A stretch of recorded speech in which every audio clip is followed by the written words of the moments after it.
Hello, so in this SPSS tutorial today, I'm going to show you how to do correlation analysis on SPSS. It's pretty simple and straightforward.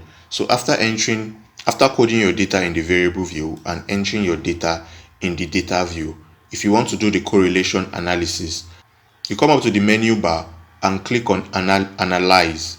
And when you click on Analyze, a drop down comes, and on the list of drop downs, you can see correlation here. So on this correlation, there's another drop down that shows us the different type of correlation analysis that you can do on SPSS. You can do a bivariate, a partial, a distance, or a conical correlation.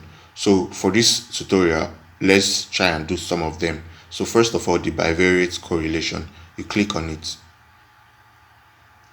And here you have to enter the variable that you want to analyze. So if you want to analyze all your variables, you click on control and click all the variables.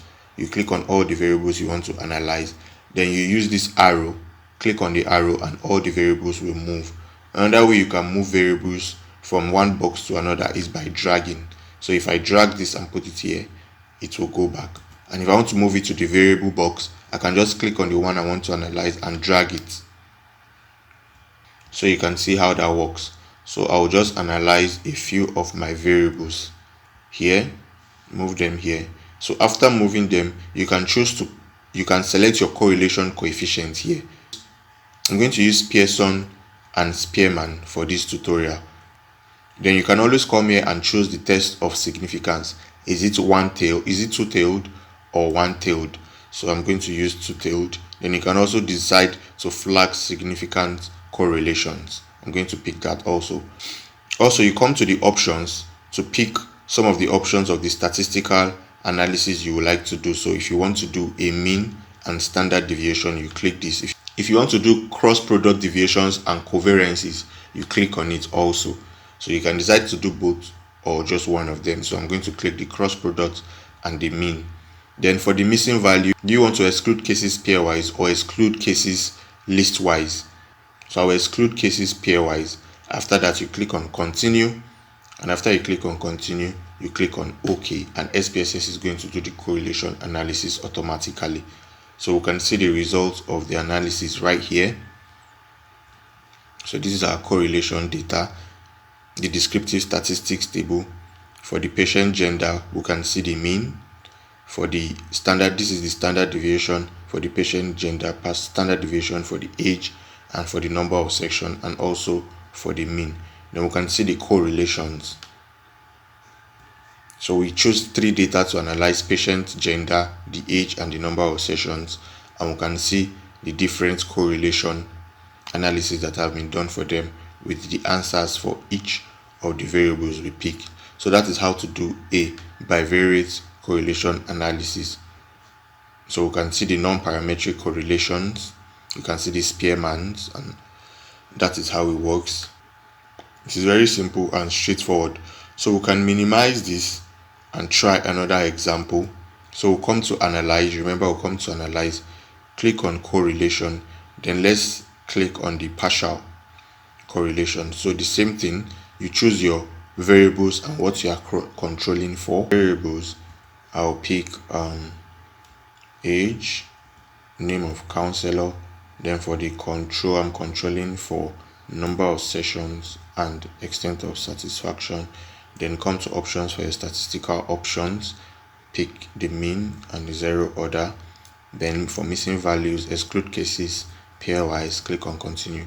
Then you come and test for significance one-tailed. Do you want to display actual significance level? Yes. Then very important is the bootstrap. So you can perform a bootstrap by clicking on bootstrap, check the perform the bootstrap, determine the number of samples you have, then the set seed. Then you can come to do your confidence interval, your percentage of confidence level. You use percentile or bias corrected, accelerated. Then for your sampling, you can pick the type of sampling you want, samples or stratified, depending on the type of research you have done or depending on the type of analysis you want to do. After that, you click on continue and click on OK, and SPSS will do the analysis for you automatically. So we can see the analysis for the bootstrap specifications. This is what we have. That is how to do the analysis. Then we can now see for the partial correlation, we have the descriptive table for each of the variables we picked.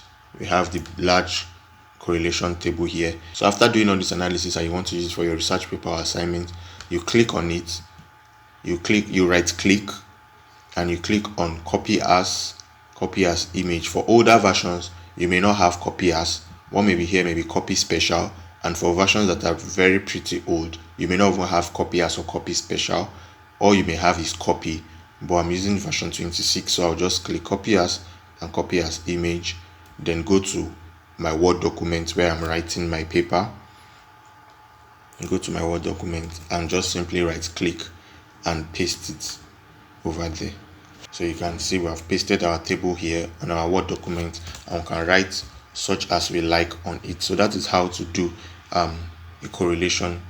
That is how to do a correlation analysis on SPSS. And after doing that, you can copy your result and come and paste it on your Word document and use it for whatever research or assignment you are planning to do. If this video was helpful, please give it a thumbs up, subscribe to this channel for more educative video, and I'll see you in the next video. Leave your comment in the comment section below, and I'll see you in the next video. Cheers.